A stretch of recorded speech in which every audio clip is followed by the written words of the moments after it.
हाँ जी, तो आज की क्लास में हमें करना है एक्सरसाइज 12.3 का क्वेश्चन नंबर 5। ठीक है, हमने लास्ट क्लास में क्वेश्चन 4 तक कर लिया था एंड आई होप तुम्हें सब समझ भी आ गया था। ठीक है, तो क्वेश्चन नंबर 5 में क्वेश्चन पढ़ो क्या कहता है। पहले तो मैं बता चुका हूँ कि question number 5 is the most important question. ठीक है, तो क्वेश्चन 5 क्या कहता है, पहले क्वेश्चन पढ़ते हैं। क्वेश्चन कहता है फैक्टराइज द एक्सप्रेशन, जो हमने 12.2 में करा है, फैक्टराइज करना। आई एम श्योर मैं तुम्हें कुछ होमवर्क दिया था कि तुम क्वेश्चन तो दिए ही थे, प्लस मैं तुम्हारी 12.2 के कुछ क्वेश्चंस की प्रैक्टिस करें ना, अगर तुम्हें फैक्टराइज में कुछ प्रॉब्लम आ रही है तो। ठीक है, तो आई होप तुमने उसकी प्रैक्टिस भी कर ली थी। तो अब क्वेश्चन हमारे पास है कि फैक्टराइज कर दो and then divide them as, फिर उसके बाद डिवाइड कर दो। सिंपल, तो पहले फैक्टराइज, फिर जो आंसर आता है उसको हमें करना है डिवाइड। ठीक है, तो फर्स्ट पार्ट क्या कहता है जी, आ जाओ देख लेते हैं। First part is Y square plus 7y plus 10 divided by y plus 5। ठीक है, अब देख लेते हैं क्वेश्चन। क्वेश्चन देखो, ये हमने फैक्टराइज करने के कई तरीके देखे। राइट, पहला तरीका, हमने सब में से कुछ कॉमन निकालने की कोशिश करी और जो कॉमन आया उसको निकाल के बाकी का पार्ट अंदर रखा। राइट, सेकंड तरीका, जब हमारे पास चार टर्म्स थी बेसिकली, तो अगर चारों में कुछ कॉमन नहीं था तो हमने पेयर बनाए थे दो दो के, तो दो दो में जो पेयर था हमने उनमें कुछ कॉमन निकाल के लास्ट में हमने फैक्टराइज किया था। राइट, फिर हमने क्या किया, जब चारों में ही कुछ कॉमन नहीं था फिर हमने क्या किया था, फिर हमने आइडेंटिटीज को देखा था। हमने आइडेंटिटीज के थ्रू भी चीजें करी है फैक्टराइज, याद है तुम्हें, ए प्लस बी का होल स्क्वायर, ए माइनस बी का होल स्क्वायर और ए स्क्वायर माइनस बी स्क्वायर, ये सब कर चुके हैं। जब आइडेंटिटीज के थ्रू भी नहीं होता, मैं तुम्हें लास्ट तरीका बताया था क्या, हम उसमें मिडल टर्म स्प्लिटिंग करते हैं, याद है ना। तो इसमें हमें मिडल टर्म स्प्लिटिंग ही करनी है, क्यों, बिकॉज सब में कुछ कॉमन नहीं है। सेकंड, क्या इसमें आइडेंटिटी लगेगी, लग सकती, कब, जब 10 किसी का परफेक्ट स्क्वायर होता तो, बट 10 किसी का स्क्वायर नहीं होता। ठीक है, इसलिए हमें इसमें मिडल टर्म्स, जो लास्ट मेथड था हमारा, हमें उसके थ्रू इस क्वेश्चन को अटेम्प्ट करना पड़ेगा। ठीक है, अब देख लेते हैं। तो पहले इसको जैसे लिखते हैं वैसे लिखते हैं, जाएगा Y square plus 7y plus 10 upon में y प्लस 5। ठीक है, अब कैसे करते थे, हमें इसकी करनी है क्या, फैक्टराइजेशन। तो हमने 10 की फैक्टराइजेशन करी यहाँ पे, तो 2 5 5 1। अब इस 2 और 5 को इस तरीके से अरेंज करना है कि वो प्लस या माइनस करके दे देंगे 20 की टर्म, याद है ना। तो वाई स्क्वायर यहाँ पे आ जाएगा प्लस 10। अब देखो, अगर मैं 5 और 2 को ऐड कर दूंगा, सिंपली यहाँ से 7 बन जाता है और मल्टीप्लाई कर तो 10 बनता ही है। तो मैंने कर दिया 2y प्लस 5y अपॉन में y प्लस 5। ठीक है, अब देखो इसमें कुछ कॉमन आ रहा है, इसमें y कॉमन आ रहा है, इसमें 5 कॉमन आ रहा है। तो y कॉमन ये हो जाएगा y प्लस 2, यहाँ पे 5 कॉमन आ जाएगा प्लस 5, यहाँ बचेगा y, यहाँ क्या बचेगा 2। अब मैंने यहाँ पे एक स्टेप करा है स्किप। अब अगर तुम इतनी प्रैक्टिस कर चुके हो कि तुम इस तरीके से डायरेक्टली क्वेश्चन सॉल्व कर सकते हो तो तुम कर सकते हो, कोई टेंशन की बात नहीं है। बट अगर तुम्हें अभी भी क्लैरिफिकेशन नहीं हुई है या तुमने उतनी प्रैक्टिस नहीं करी है, तो एक सब हमारे पास और होता है, वो कौन सा होता है, मैं तुम्हें लिख के दिखा देता हूँ। तुम ना लिखो तो फर्क नहीं पड़ता, ठीक है, बट स्टिल तुम्हारे लिए मैं लिख रहा हूँ। हम इसके करेंगे फैक्टराइजेशन। ठीक है, तो y का क्या हो जाएगा, y डॉट y स्क्वायर है ना, प्लस 2 इंटू में y 2y प्लस 5 इंटू में y प्लस 10 की 5 इंटू में 2। ठीक है, y प्लस 5 तो एज इट इज। अब इन दोनों में y और y कॉमन, तो अंदर बचेगा y प्लस 2, यहाँ पे 5 और 5 कॉमन, अंदर बचेगा y प्लस 2 और नीचे चल रहा है y प्लस 5। अब देखो y प्लस 2 यहाँ भी है, y प्लस 2 यहाँ भी है, तो क्या बचेगा, यहाँ पे करते हैं अब इसको, ये देखो y प्लस 2 आ जाएगा यहाँ पे कॉमन। अब जब इन दोनों में से y प्लस 2 हो गया तो क्या बचा, सिर्फ y, और जब इन दोनों में से y प्लस 2 निकल गया बाहर तो क्या बचा 5, तो नीचे है y प्लस 5। अब ये पूरा कट जाएगा, y प्लस 5 है ना, ये पूरा कट गया, तो क्या बचा y plus 2। Question is solve. Clear है। तो देखो अब मैं तो बताता हूँ कि ये क्वेश्चन और क्वेश्चन नंबर 4 किस तरीके से डिफरेंट है। देखो क्वेश्चन नंबर 4 में हमारे पास डायरेक्टली ये फैक्टर बना के दे रखे थे, समझे। देखो कुछ बोलो, कोई भी पार्ट देख लो तुम, फर्स्ट पार्ट ही देख लो, 5 इंटू में 2x प्लस 1 3x प्लस 5, तो 2x+1 का अलग फैक्टर है और 3x+5 का अलग फैक्टर है और नीचे भी 2x+1 तो 2x+1 ऊपर सीधा सीधा कट गया। बट इस क्वेश्चन में ऐसा नहीं था, तो पहले हमने इस क्वेश्चन में फैक्टराइज करा, मतलब फैक्टर बनाए, उसके बाद मैंने y+2 जो भी था उसको काटा। ठीक है, तो इसमें हमें एक स्टेप एक्स्ट्रा करना पड़ रहा है, मतलब फैक्टराइज का पार्ट पहले करना पड़ता है, फिर हम उसमें देखते हैं क्या कर सकते हैं। ठीक है, तो जल्दी से इसको नोट कर लो, हम इसी टाइप के कुछ क्वेश्चन और करेंगे। हमारे पास इस क्वेश्चन 5 में 7 क्वेश्चन हैं, 7 पार्ट्स हैं, तो मैं कोशिश करूंगा तो मैं कम से कम 4 पार्ट तो करवा दूं और 3 पार्ट में होमवर्क में दूंगा। ठीक है, तो जल्दी से नोट करो, फिर हम बढ़ते हैं आगे। ठीक है, हो जाए शुरू। हाँ जी, तो करें नेक्स्ट पार्ट, सेकंड पार्ट करते हैं। पहले एक दो इजी क्वेश्चन कर लेते हैं। देखो वैसे इसमें सारे क्वेश्चन ही इजी हैं, कुछ मुश्किल नहीं है, बट स्टिल पहले कुछ जितना आसान हो सके उतना आसान करना। ठीक है, सेकंड पार्ट क्या कहता है जी, आ जाओ। ये है m² - 14m -32 divided by m+2। ठीक है जी, आ जाओ देख लेते हैं इसे भी। अब देखो, क्या इसमें कोई आइडेंटिटी लग सकती है? नहीं लग सकती। क्यों? बिकॉज अगर मान लो इसमें माइनस की आइडेंटिटी लगती, तो माइनस के हमने 2 आइडेंटिटी पढ़ी है, स्क्वायर से रिलेटेड 3 पढ़ी है बेसिकली, बट थर्ड तो अभी फिलहाल इग्नोर करो। हमने कौन कौन सी पढ़ी है? a+b का whole square, a² + 2ab + b², और एक हमने पढ़ी है a - b का होल स्क्वायर जो होता है a² - 2ab + b²। राइट, देखो स्क्वायर का पार्ट हमेशा पॉजिटिव रहता है, बट यहाँ पे तो नेगेटिव है, दैट मीन्स आइडेंटिटी लगने का तो सवाल ही नहीं होता। ठीक है, मतलब हमें इसमें मिडल टर्म स्प्लिटिंग ही करनी पड़ेगी, सिंपल। तो आ जाओ देख लेते हैं। तो ये हमें हो दे रखा है m² - 14m - 32 अपॉन में m+2। ठीक है, अब पहले हम पढ़ते हैं 32 की फैक्टराइजेशन। तो यहाँ पे हमने कर दी 32, ये तो 2 2 2 हो जाएगा, 16 8 4 2 1। अब हमें बीच में चाहिए 14, मतलब हमें सॉरी हमें बीच में चाहिए -14। ठीक है, मतलब हमें इन नंबर्स को इस तरीके से अरेंज करना है कि वो प्लस या माइनस करके हमें दे दें -14। ठीक है, तो देखो क्या हो सकता है, 2 टू ज़ा 4 4 टू ज़ा 8, मैंने 2 पेयर ले लिए, एक मैंने लिया 8 और दूसरा 2 टू ज़ा 4 लिया 4। तो 8 और 4 कभी भी मेरे को 14 तो नहीं दे सकते, मैं 12 दे सकते हैं और माइनस करके 4 दे सकते हैं, मतलब इससे हमारा काम नहीं होगा, सेट आउट। अब हम दूसरा पेयर कौन सा ले लें? 2 टू ज़ा 4 टू ज़ा 8 टू ज़ा 16, तो मैंने यहाँ पे ले लिया 16 और ये मैं ले लिया 2 अलग। अब देखो 16 और 2 मेरे को 14 दे देंगे माइनस करने पर, बट अब देखना हमें साइंस का ध्यान देना है, ये हो जाएगा m² और -32। ठीक है, अब देखो अगर मैं कर दूं 16 - 2, मतलब अगर मैं कर दूं +16m - 2m, तो ये सॉल्व होके मेरे को देगा +14m, जो कि है गलत, क्योंकि मेरे को चाहिए -14m, मतलब मेरे को करना पड़ेगा -16m + 2m। अब देखो ये प्लस माइनस हो जाएगा माइनस, बट साइन आएगा बड़े का, मतलब माइनस का। ठीक है, और जब मैं इन दोनों को मल्टीप्लाई करता हूं तो मेरे पास आंसर आता है -32। ठीक है, मैं दोनों चीजों का ध्यान रखना है, मल्टीप्लाई करने पे ये वाली वैल्यू बन जाए और प्लस या माइनस करने पे ये बीच की वैल्यू बन जाए। ठीक है, बेसिकली मल्टीप्लाई करने पे ये वैल्यू नहीं, हमें इन दोनों का मल्टीपल चाहिए होता है। यहाँ पे 1 है ना, 32 × 1 = 32 होगा।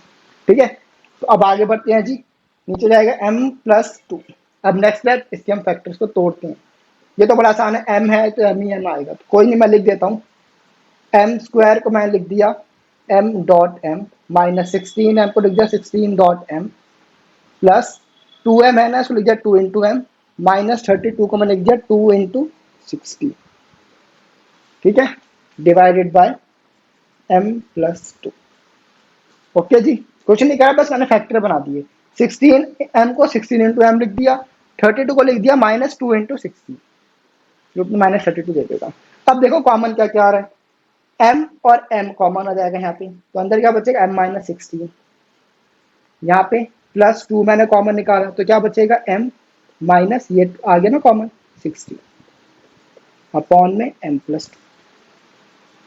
ठीक है, अब देखो m - 16 कॉमन, तो अब क्या यहाँ पे हो जाएगा m - 16 कॉमन, तो अब यहाँ पे जब m - 16 आ गया बाहर तो क्या बचा, सिर्फ m, और यहाँ पे जब m - 16 कॉमन है तो क्या बचा +2। अपॉन में m+2 cancel, answer is m-16। Simple, ठीक है। आई होप तुम्हें समझ आ गया, बड़ा आसान सा था ये भी। अब हम कर लेते हैं नेक्स्ट पार्ट जो कि है, हाँ जी, तो हम आ गए हैं थर्ड पार्ट पे। एक्चुअली मैं थर्ड पार्ट वहीं पे सॉल्व किया था, बट उसमें थोड़ा स्पेस ज़्यादा चाहिए था, तो लास्ट में खिचपिच हो रही थी, तो मैंने सोचा कि क्यों ना फ्रेश बोर्ड पे दोबारा से करवा दूँ, ठीक है। तो हम करते हैं थर्ड पार्ट, मैं फिर से कर रहा हूँ, तुम पहली बार देख लो। तो थर्ड पार्ट है हमारे पास 5p² minus 25p plus 20 divided by p-1, ठीक है। अब देखो इस क्वेश्चन में क्या है, सबसे पहले देखो इस क्वेश्चन में स्टार्टिंग में ही 5 5 5 तीनों में कॉमन मिल जाएगा, बिकॉज 5 5 का फैक्टर है ऑब्वियसली, 5 25 का भी फैक्टर है, 5 20 का भी फैक्टर है, दैट मीन्स इन तीनों में 5 तो कॉमन आ ही रहा है। पहले वो देखते हैं, आ जाओ जाएगा। पहले हम इसको लिख लेते हैं -25p प्लस 20 अपॉन में p-1, ठीक है।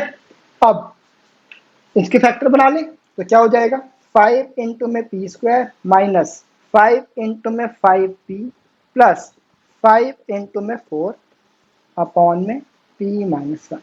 अब देखो 5 यहाँ पे भी है, यहाँ भी है, तो 5 निकाला हमने बाहर, तो अंदर क्या बचेगा, p² यहाँ पे बचेगा, sorry minus 5p plus 4 upon में p-1, ठीक है।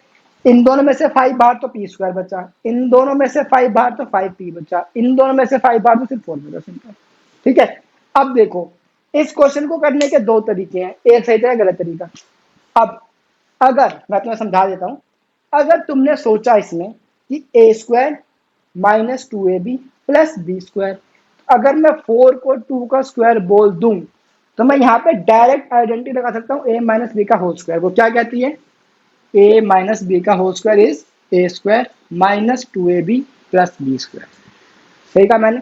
अगर मैं इस 4 को बोल देता हूँ p² माइनस 5p प्लस 2 का स्क्वायर अपॉन में p-1, तो मेरे पास डायरेक्ट आइडेंटिटी बन जाती है a माइनस बी का होल स्क्वायर, सही कहा मैंने, गलत था। देखो मेरे पास a² तो हो गया, राइट, मेरे पास प्लस b² भी है, प्लस b² भी, परफेक्ट, बट तुम्हें यहाँ पे चाहिए -2ab, मतलब -2, अगर तुम a को लेते हो p², सॉरी a² को और p² लेते हो तो तुम्हारे पास a की वैल्यू हो जाती है p, और अगर तुम b² को 2² मानते हो तो b की वैल्यू हो जाती है 2, तो 2ab तुम्हें दे देगा -4p, बट तुम्हारे पास है -5p, यहाँ पे तुम अटक जाओगे।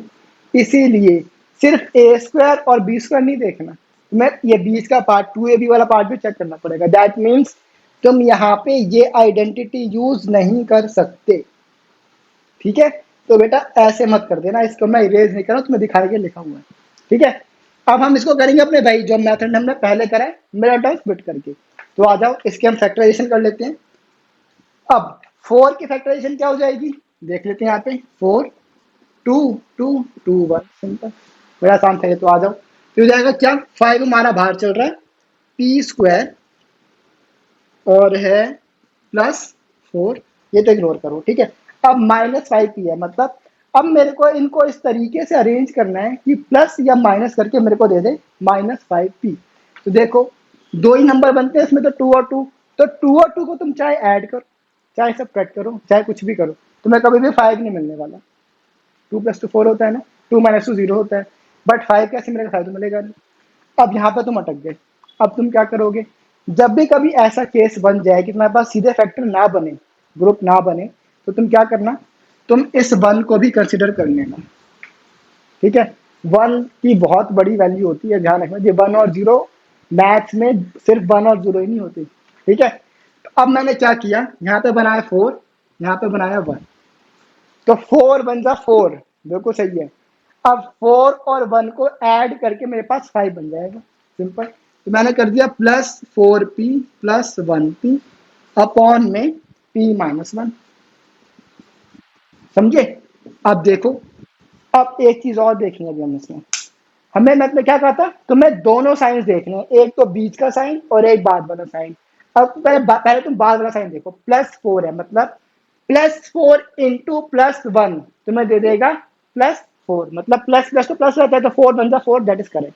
बट तुम्हें बीच में चाहिए -5, यहाँ तो मिलता है +4 +1 मिलेगा +5, क्वेश्चन गलत हो गया, बिकॉज तुम्हें बीच में चाहिए -5, तो तुम्हें यहाँ भी माइनस ही होगा ना बेटा। तो क्या करोगे, इसको तुम करोगे -4 और यहाँ भी तुम करोगे -1, तो minus minus plus but sign बढ़ेगा, तो तुम्हें देगा -5, बट मल्टीप्लाई करने पे -4 इंटू -1 तुम्हें दे देगा 4, और माइनस माइनस कैंसिल हो जाएगा। माइनस माइनस मल्टीप्लीकेशन में पॉजिटिव देता है, और जब हम -4 -1 करेंगे तो तुम्हारे पास आंसर आएगा क्या, माइनस माइनस प्लस हो जाता है, बट वो साइन बढ़ेगा देता है, मतलब वो तुम्हें माइनस साइन दे देगा, तो तुम्हारे दोनों काम हो जाएंगे।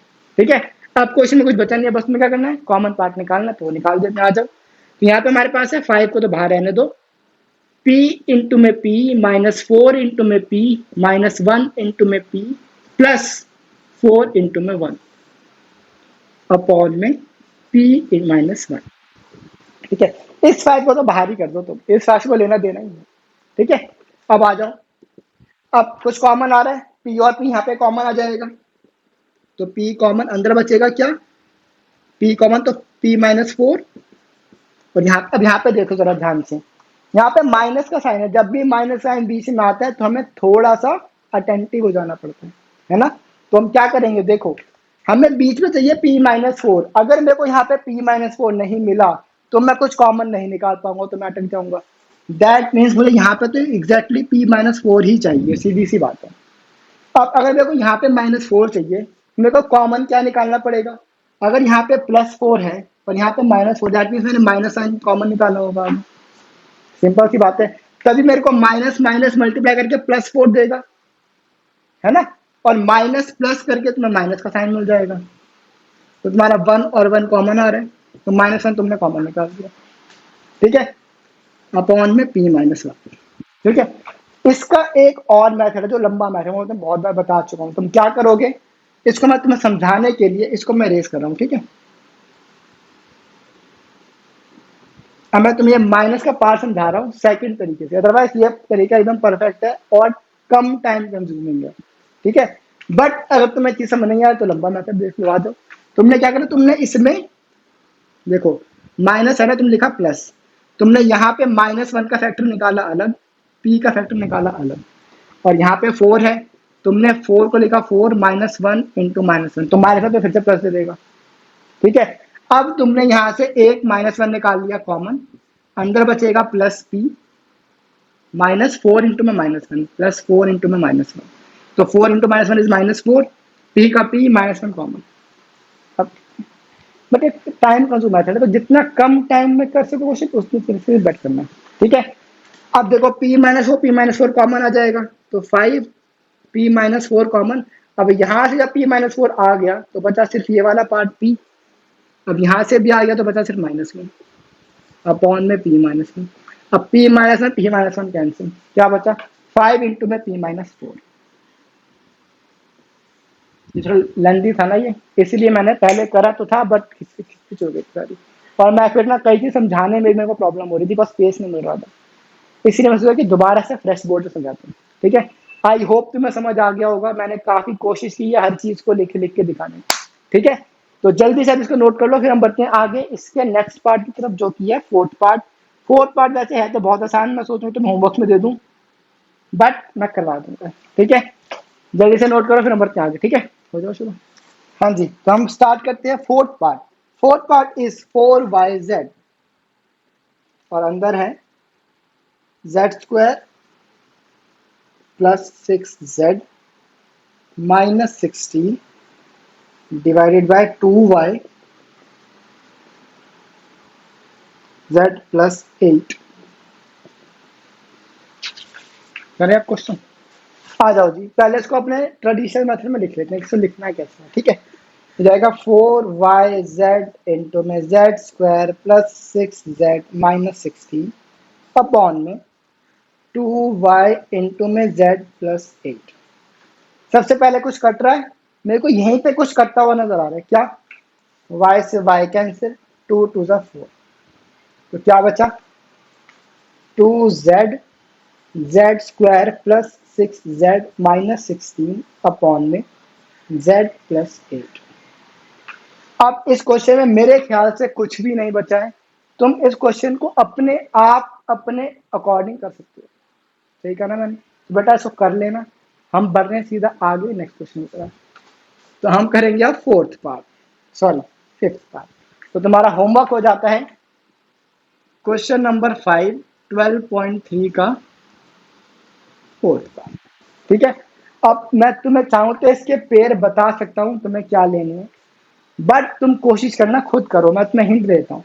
16 के फैक्टर बनेंगे 2 2 2 2 2, 4 बार 2 बनेंगे, तो तुम्हें 8 और 2 पेयर लेना है। लो ये बता दिया। तो ये तुम्हारा ब्रेक हो जाएगा 2z Z square minus 16 upon में z plus 8।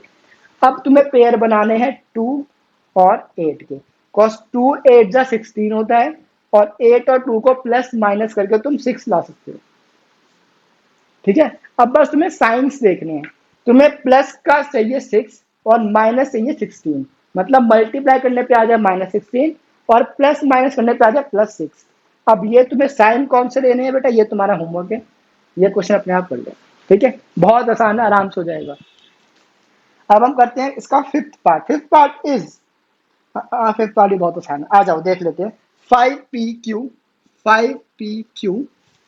multiplied with p square minus q square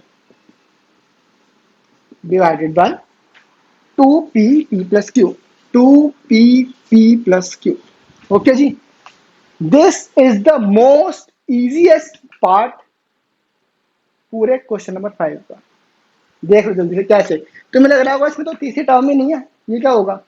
हमने बेटा 3 आइडेंटिटीज पढ़ी है। कौन कौन सी? a प्लस बी का whole square, a minus B का होल स्क्वायर, तीसरी कौन सी है? a square minus B square. तो A square minus B square, इसके फैक्टर ऐसे बन जाएंगे। आओ देखो, 5pq P square minus Q square upon में 2p p plus Q. P से पी यहीं कट गया बेटा जी, बढ़िया। अब क्या बचा? 5q P square minus Q square upon में 2p प्लस क्यू। अब देखो, A square minus B square कौन सी आइडेंटिटी होती है? A plus B A minus B, खत्म। यहाँ लिख दो सीधा 5q, या यहाँ पर लिखा देते हैं। चलो कौन हमें आइडेंटिटी लिखना बहुत जरूरी होता है, बता चुका हूँ ना। इक्वल टू नहीं आएगा फिर। यूजिंग आइडेंटिटी कौन सी लगाई हमने? A square minus B square is equal to A plus B, A minus B. फिर ए और बी की वैल्यू डिफाइन करनी है। Here A is equal to P and B is equal to Q. Therefore ये हो जाएगा 5q p plus Q p minus Q, A plus B A minus B upon में 2p plus Q. अब p plus Q cancel, क्या बचा? 5q into P minus Q upon में 2। Question is solve. Simple question था एकदम। जब भी बस आइडेंटिटी लग जाएगी ना, तो क्वेश्चन तुम्हारा और ज्यादा इजी हो जाएगा। कॉज तुम्हें फिर मिरर ट्रांसमिटिंग का पार्ट करना ही नहीं है, कॉज तुम्हें सीधा सीधा फैक्टर बना के दे देगा। समझे? तो इसीलिए जब भी आइडेंटिटी बनेगा तो काम तुम्हारा बढ़िया हो जाएगा। बस तुम्हें आइडेंटिटी याद होनी चाहिए। अगर तुम्हारी आइडेंटिटी याद है तो तुम्हें कोई प्रॉब्लम होगी ही नहीं, कभी नहीं होगी, इवन 9th में भी नहीं होगी। ठीक है, जैसे कर लो नोट। अब बस हमारे पास कितने पार्ट और बचे हैं? 6 और 7, 2 पार्ट और बचे। ये भी बहुत आसान है, जल्दी से जाएंगे। इसको नोट कर लो। होमवर्क की हिंट अगर नोट करना चाहते हो तो कर लो, अदरवाइज पूरा होमवर्क में खुद से करना है। ठीक है, बस जल्दी से नोट करो, फिर बढ़ते हैं आगे। ठीक है, हाँ जी। तो हम आ गए हैं बेटा 6th पार्ट पे, सेकंड लास्ट पार्ट है ये पार्ट तो बहुत ही ज्यादा आसान है। जो हमने पहले पार्ट किया उससे ज्यादा आसान है। देखो अब इसमें तुम्हें देखो, तुम्हें लग रहा होगा कि इसमें तुम्हारे पास फिर से 2 टर्म्स हैं, मतलब मेटल स्प्लिटिंग तो होगी नहीं। तो सोचो अगर मेटल स्प्लिटिंग नहीं होगी तो क्या हो सकता है? आइडेंटिटी लगेगी। सिंपल। अब देखो आइडेंटिटी कौन सी है जरा तुम गैस कर लो, फिर मैं तब तक करता हूँ। ठीक है, तुम गैस करो। हम क्या करेंगे, उसको अपने नॉर्मल वे में लिख लेते हैं। 12xy 9x square minus 16y square upon में 4xy 3x प्लस 4y। पहले तो आइडेंटिटी को हमारा गोल है, ये तुम्हारा डायरेक्टली कट रहा है। क्या कट रहा है? x से x कट रहा है, y से y कट रहा है, 4 1 जा 4 3 जा 12 कट रहा है। खत्म। अब क्या बचा देख लेते हैं जी। 3 9x square minus 16y square upon में 3x प्लस 4y। अब जरा देखो, A square minus B square direct identity लग रही है, तो ये कैसे हो जाएगा? 3 आइडेंटिटी क्या होती है? A plus B A minus B, simple. तो 9x plus 16y, 9x minus 16y upon में 3x प्लस 4y, सिंपल। अगर तुमने बेटा ऐसे ही करा है तो अपने कान पे मारो एक थप्पड़। क्यों? मैं तुम्हें क्या बताया था, जब भी हम आइडेंटिटी यूज करते हैं, आइडेंटिटी में स्क्वायर होता है, चाहे ए प्लस बी का होल स्क्वायर हो, चाहे ए माइनस बी का होल स्क्वायर हो, चाहे ए स्क्वायर माइनस बी स्क्वायर हो, इसमें ये होल स्क्वायर होते हैं। यहाँ पे हम ए स्क्वायर करते थे तो ये क्या ए और बी का होल स्क्वायर नहीं होता था? यहाँ पे A square minus 2ab plus B का होल स्क्वायर होता था कि नहीं होता था? होल स्क्वायर चाहिए, मैं तो बताया भी था कि 4x का होल स्क्वायर और 4x स्क्वायर, इन दोनों में क्या डिफरेंस है, याद है ना? याद होना चाहिए। तो इसका मतलब है ये स्क्वायर इन दोनों का स्क्वायर है, बट ये सिर्फ इस x का स्क्वायर है। और हमें आइडेंटिटी में चाहिए a का होल स्क्वायर, b का होल स्क्वायर, बट यहाँ पे क्या होल स्क्वायर है? नहीं, यहाँ पे सिर्फ x का स्क्वायर है, यहाँ सिर्फ y का स्क्वायर है। दैट मीन्स हमें होल स्क्वायर बनाना पड़ेगा, तो ये स्टेप नहीं होगा। आई होप तुम्हें याद है सब। तो हम ये नहीं होगा, इसको रेड पेन से लिखते हैं। रेड पेन पता नहीं कहाँ गया था, मैं इसको ऐसे लिख देता हूँ।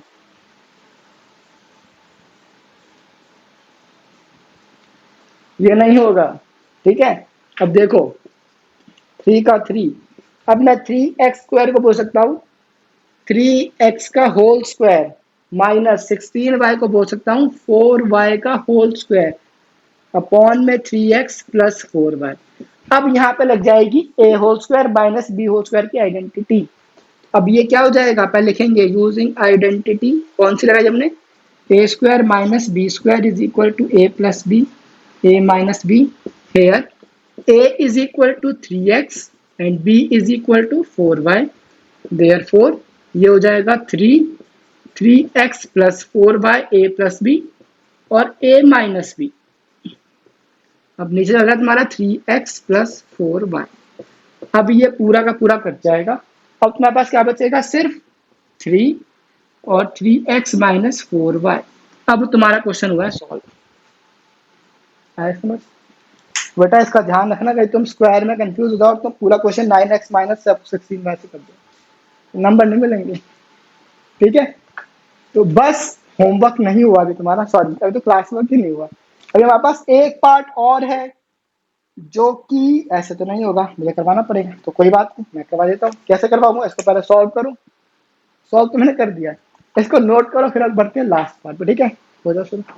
हाँ जी, तो हम आ गए हैं अब फाइनली क्वेश्चन नंबर 5 के लास्ट पार्ट पे, 12.3 के लास्ट क्वेश्चन पे और पूरे चैप्टर के लास्ट क्वेश्चन, ठीक है। तो जल्दी से कर लेते हैं इसे भी। क्वेश्चन वही है, मैंने क्वेश्चन लिख रखा है। क्वेश्चन इज 39y³ और हमारे पास अंदर चल रहा है 50y² माइनस 98। एक बार हम कंफर्म भी हो जाते हैं, और जरा क्वेश्चन गलत है तो सारा काम खराब हो जाता है। तो हमारे पास 39y³ 50y² minus 98 divided by 26y² plus into में 5y+7। ओके, आ जाओ देखो, बस अपने सिंपल वे में लिख लेते हैं। 39y³ 50y² माइनस 98 अपॉन में 26y² 5y+7। ये रहा जी। अब देखो, सबसे पहले तो ये y² y³ में कुछ ना कुछ तो कटेगा, और 39 26 में कुछ ना कुछ कटना चाहिए। क्या कटेगा? अगर तुम्हें डायरेक्टली दिखता है तो काट दो, कोई फर्क नहीं पड़ता। अगर तुम्हें डायरेक्टली नहीं दिख रहा है तो अपने लेंथी मेथड पे आता है, उसको क्या करो, फैक्टराइज कर दो। तो 39 को मैं क्या, अच्छा चलो मैं नेक्स्ट स्टेप से लिखता हूँ, यहाँ पे कुछ नहीं करेंगे, ठीक है। लास्ट क्वेश्चन है, मतलब ये नहीं हम स्टेप स्किप कर जाए, आराम से करेंगे, ठीक है। तो 39 को मैं क्या बोल सकता हूँ, 3 इंटू में 13, राइट। y³ को मैं बोल सकता हूँ y into Y into Y upon में 26 को बोल सकता हूँ 2 इंटू में 13, और y² को बोल सकते हैं y इंटू वाई, राइट। अच्छा ये मैंने क्यों बना दिया, इसकी जरूरत नहीं है हमें, इसको बढ़ा देते हैं। अब देखो 50y² a² माइनस b², इसमें दो गड़बड़ है। क्या? पहली बात कि ये होल स्क्वायर नहीं है, और दूसरी गड़बड़ कि 50 किसी का स्क्वायर भी नहीं होता। सही कहा मैंने। सेम 98 भी किसी का स्क्वायर नहीं होता, तो अब क्या करें, अटक गए तो क्या करो, फैक्टराइज कर दो। 50 के फैक्टर बनाओ जी, कहाँ, यहाँ पे बना दें, यहाँ बनाते हैं, चलो 50 के फैक्टर बन जाएंगे 2, 25, 5, 5, 5 वाई। ये तुम्हारे पास हो जाएगा 2 into 5 into 5 into Y square minus, अब 98 के फैक्टर भी बना लो, यहाँ बना दिया मैंने 98, 2 4 जा 9 जा 7 7 7 1, तो क्या बन गया 277, 2 इंटू 7 इंटू 7 अपॉन में 5y प्लस 7 जो एज इट इज उतार दिया। फिर से देखो मैंने क्या किया, 39 के फैक्टर बना लिए, वाई क्यूब के फैक्टर बना दिए, 26 के फैक्टर बना दिए, वाई स्क्वायर के फैक्टर बना दिए, 50 वाई स्क्वायर के फैक्टर बना दिए और 98 के फैक्टर बना दिए। ठीक है, अब जो कट रहा है काट दो, 13 से 13 कैंसिल, वाई से वाई कैंसिल, वाई से वाई कैंसिल, क्या बचा 3 और वाई, 3 इंटू में वाई, नीचे बचेगा सिर्फ 2। ठीक है, अब यहाँ पे देखो, अब 2 और 2 यहाँ पे कॉमन आ जाएगा, तो हमने 2 निकाल दिया बाहर, अंदर क्या बचेगा 5 5 जा 25 वाई स्क्वायर माइनस 7 7 जा 49 अपॉन में 5y प्लस 7। आई होप यहाँ में कोई प्रॉब्लम नहीं हुई है। ठीक है जी, अब तुम चाहो तो इस 2 को इस 2 से भी काट सकते हो, सब कर लिया। ठीक है, अब हम क्या करें, आ जाओ यहाँ पे देख लेते हैं। अब हमारे पास क्या बचा 25 वाई स्क्वायर माइनस 49। अब हमें पता है कि जो 20 है होता है वो 5 का स्क्वायर होता है, जो 49 होता है वो 7 का स्क्वायर होता है, तो सिंपल, तो मैं इसे लिख सकता हूँ, तो इसको लिख लो 3y। अब अंदर क्या चल रहा है 25 वाई स्क्वायर माइनस 49 अपॉन में 5y प्लस 7। मैंने कुछ नहीं करा, बस काटने के बाद जो लास्ट सॉल्यूशन बचा मैंने वो लिख दिया फिलहाल बस। अब देखो 25 वाई स्क्वायर को मैं बोल सकता हूँ क्या 5y का होल स्क्वायर माइनस 49 को बोल सकता हूँ 7 का होल स्क्वायर अपॉन में 5y plus 7 as it is. अब देखो, अब ये बन जाएगा A square minus B square, जो क्या होता है A plus B A minus B, मतलब यूजिंग आइडेंटिटी कौन सी लगाई हमने, A square minus B square is equal to A plus B A minus B. Here A की वैल्यू है 5y और बी की वैल्यू है 7, देयरफॉर 3y 5y प्लस 7 ए प्लस बी 5y माइनस 7 ए माइनस बी अपॉन में 5y प्लस 7, ये पूरा का पूरा कट गया, आंसर बचा 3y इंटू में 5y माइनस 7। क्वेश्चन सॉल्व, खत्म। सिंपल क्वेश्चन है ना, इधर क्वेश्चन है सिंपल, बस लेंदी है। ठीक है, मैथ में कहा है बहुत इंपॉर्टेंट क्वेश्चन है ये, एग्जाम्स में अगर ये क्वेश्चन आएगा तो कम से कम 3 नंबर का आएगा क्वेश्चन, मतलब एक पार्ट, मतलब सिर्फ एक ये वाला पार्ट हमारा 3 नंबर का है।